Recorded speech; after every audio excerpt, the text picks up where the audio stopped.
প্রতিষ্ঠার পর থেকে আজ পর্যন্ত ইসলামী আন্দোলন বাংলাদেশ কখনো অন্যায়ের সঙ্গে আপোষ করে নাই, শর্টকাট পথে ক্ষমতায় যেতে চায় নাই, নীতি বিসর্জন দেয় নাই।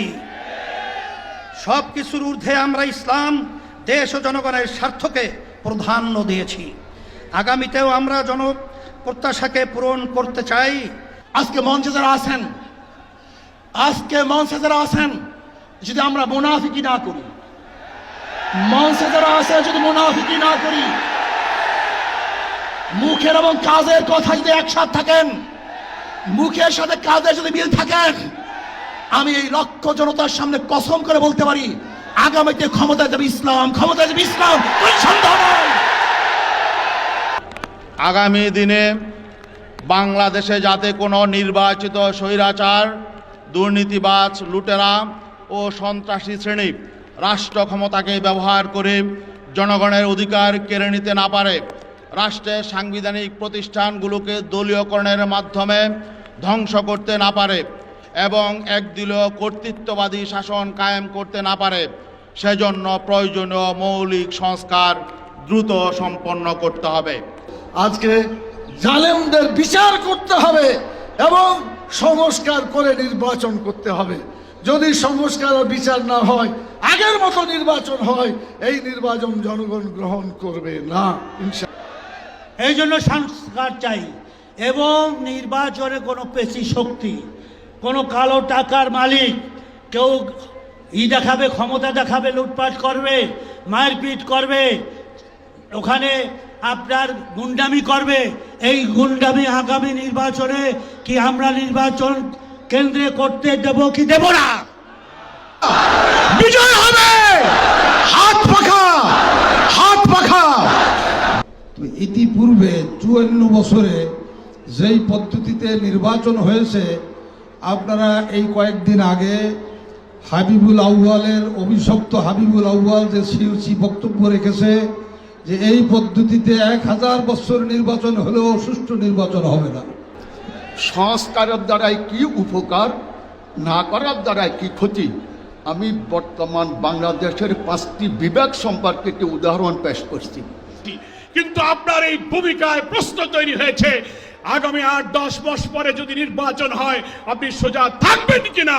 আপনাকে এই 8 মাসে নিরপেক্ষতার প্রমাণ আপনাকে দিতে হবে, বাঁচতে হবে, এর কোনো বিকল্প নাই। দীর্ঘ সময় ধরে বাংলাদেশ যে মুজিববাদী সংবিধান দিয়ে পরিচালিত হয়েছে, সেই মুজিববাদী সংবিধান বাংলাদেশে আর চলতে পারে না। আনুপাতিক হারে নির্বাচন হলে সমস্যাটা কি? কোনো সমস্যা নাই। প্রধানমন্ত্রীর মেয়াদ 10 বছরের বেশি না থাকলে সমস্যা কি? আমরা অত্যন্ত যৌক্তিকভাবে এই কথাগুলো দফায় দফায় আলোচনায় তুলে ধরছি, কিন্তু এটা পরিষ্কার সংবিধান এই সংস্কার জাতীয় ঐক্যমত্য কমিশন কেন জানি 2-1টি দলের প্রতি পক্ষপাতমূলক আচরণ করছে।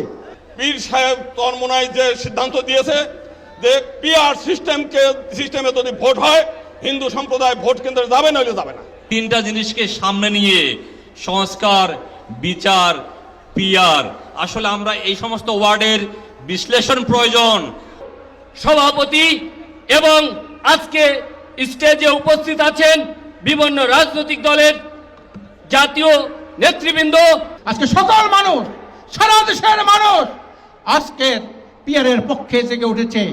এই অভ্যুত্থানে আপনারা যখন ঢাকার গুরুত্বপূর্ণ পয়েন্টগুলো থেকে শুরু করে দেশের বিভিন্ন রণক্ষেত্রে অংশগ্রহণ করেছেন, আপনাদেরকে পাঞ্জাবি পায়জামা টুপি দেখে টার্গেট কিলিং করা হয়েছে। আমরা 2013 সালে শাপলা চত্বরে আমাদের রক্ত বিলীন করে শত শত মানুষ জীবন দিয়েছি। 2011-তে ফেসিবাদী হাসিনা সরকার আল্লাহর উপর পূর্ণ আস্থা বিশ্বাস তুলে দিয়েছে।